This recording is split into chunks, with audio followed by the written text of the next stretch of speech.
இயேசுவின் நாமத்தினாலே இந்த மாலை நேரத்திலே உங்களை அன்போடு கூட வாழ்த்துகிறேன். வேதத்தின் வெளிச்சம் என்ற நிகழ்விலே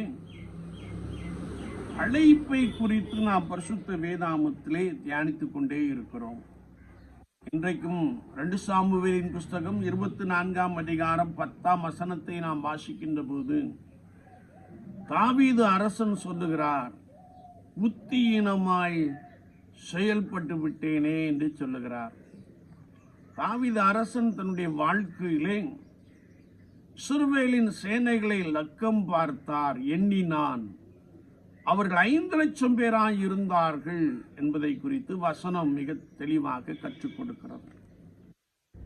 தாவீது ஆண்டவர் கொஞ்ச பேரை கொண்டு விடுவிக்கிறவர், கொஞ்ச பேரை கொண்டு பெரிய வெற்றியை தருகிறவர் என்பதை மறந்து போனவனாக காணப்படுகிறான் என்பதை குறித்து நாம் நன்றாய் அறிந்து கொள்ள முடியும். அது மாத்திரமல்ல, ஆண்டவர் எனக்காக யாவையும் செய்து முடிப்பவர், எனக்காக யுத்தம் பண்ணுகிறவர் என்பதையும் அவன் மறந்து போனான். எனவே அவன் ஆண்டவரை விட்டுவிட்டு மனித பலத்தை நம்பினான்.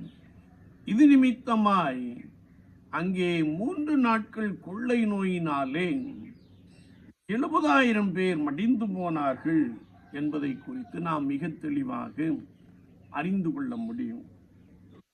இன்றைக்கு நாம் உலக வாழ்க்கையை பார்க்கின்ற பொழுது அநேகர் புத்தியீனமாய் செயல்படுவதை நாம் நன்றாய் அறிந்திருக்கிறோம். கர்த்தரை நம்பி வாழ்வதற்கு பதிலாக மாம்ச புயபலத்தை சார்ந்து கொண்டு, மனிதனை சார்ந்து கொண்டு தங்களுடைய ஸ்தானத்தையே இழந்து போன நபர்களை நாம் நன்றாய் அறிந்திருக்கிறோம். எனவேதான் கர்த்தருடைய வார்த்தை சொல்லுகிறது, ஒவ்வொரு நாளும் ஆண்டவரையே சார்ந்து ஆண்டவரையே பின்தொடர்ந்து நடப்பதிலே நாம் உறுதியாய் காணப்பட வேண்டும்.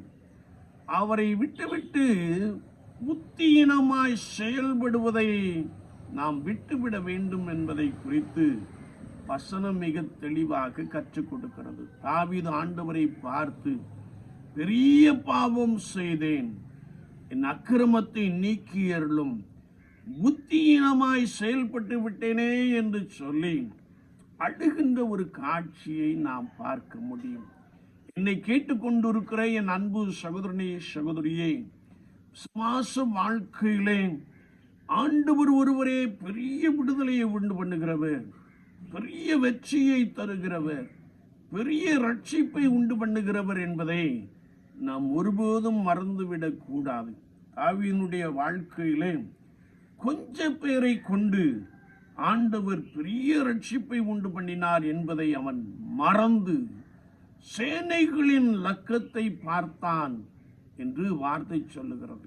விசுவாச வாழ்க்கையிலே இன்றைக்கும் ஒருவேளை நாங்கள் மிக பலம் படைத்தவர்கள் என்று எண்ணி, ஒருவேளை தேவனை விட்டு விலகி தேவனுடைய திட்டத்தை, தேவனுடைய அழைப்பை விட்டு விலகி மனிதர்களை சார்ந்து தங்களுடைய நிலைப்பாட்டை இழந்து போன அநேகரை நாம் பார்க்க முடியும். அழைப்பை மறந்து உலகத்தை சார்ந்து ஓடிக்கொண்டிருக்கிற அநேகரை நாம் பார்க்க முடியும்.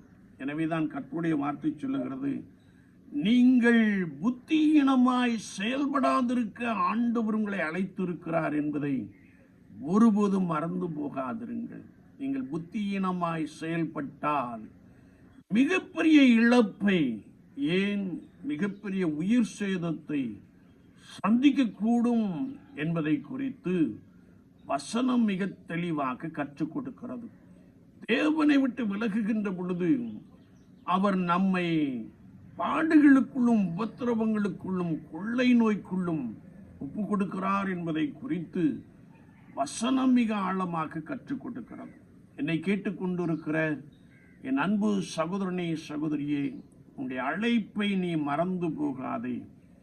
உன்னுடைய அழைப்பை மறந்து நீ மாம்ச பலத்தை சார்ந்து வாழாதே, மாறாக ஆண்டவரை பிடித்துக்கொள், ஆண்டவரை சார்ந்து கொள் என்று வசனம் மிக தெளிவாக கற்றுக் கொடுக்கிறது.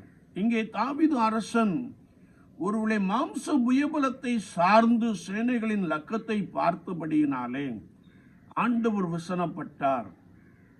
தாவீதின் உள்ளம் பாதித்தது. எனவே பெரிய பாவம் செய்தேன், என் அக்கிரமத்தை நீக்கியருளும், புத்தியீனமாய் செயல்பட்டு விட்டேனே என்று கதறுகின்ற ஒரு காட்சியை நாம் பார்க்க முடியும். என்றாலும் ஆண்டவர் தீர்க்கதரிசியை அனுப்பி அவனோடு கூட பேசுகிறார். ஒருவேளை அவன் லக்கம் பார்த்த நிமித்தமாய் கொள்ளை நோயினாலே 3 நாள் கொள்ளை நோயினாலே 70,000 பேர் மடிந்தார்கள் என்று வேதம் சொல்லுகிறோம்.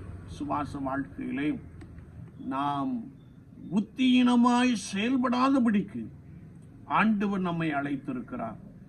மிகுந்த அர்ப்பணிப்போடு கூட, மிகுந்த யோசனையோடு கூட செயல்படுவதற்கு ஆண்டவர் நம்மை அழைத்திருக்கிறார். எனவே சுவாச வாழ்க்கையிலே ஒவ்வொரு நாளும் கர்த்தரை நோக்கி பார்ப்போம்.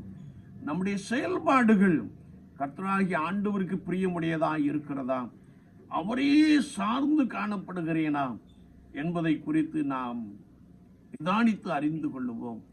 ஏனென்றால் வேதம் சொல்லுகிறது, இங்கே தாவீது அரசன் புத்தியீனமாய் செயல்பட்டு விட்டேனே என்று அழுகின்ற காட்சியை நாம் பார்க்கிறோம். சுவாச வாழ்க்கையிலே ஆண்டவர் நம்மை புத்தியீனமாய் செயல்படாதிருக்க அழைத்திருக்கிறார் என்பதை மறந்து போக வேண்டாம். அவரையே நோக்கி பார்ப்போம். அவர் உங்களை விடுவிப்பார், அவர் உங்களை பிரகாசிக்க பண்ணுவார், அவர் உங்களுக்கு இரக்கம் பாராட்டுவார், அவர் உங்களை விடுவிப்பார். ஆண்டவர் அப்படிப்பட்ட கிருபை நம் மீது நிறைவாய் வைப்பாராக. ஆமீன், ஆமீன்.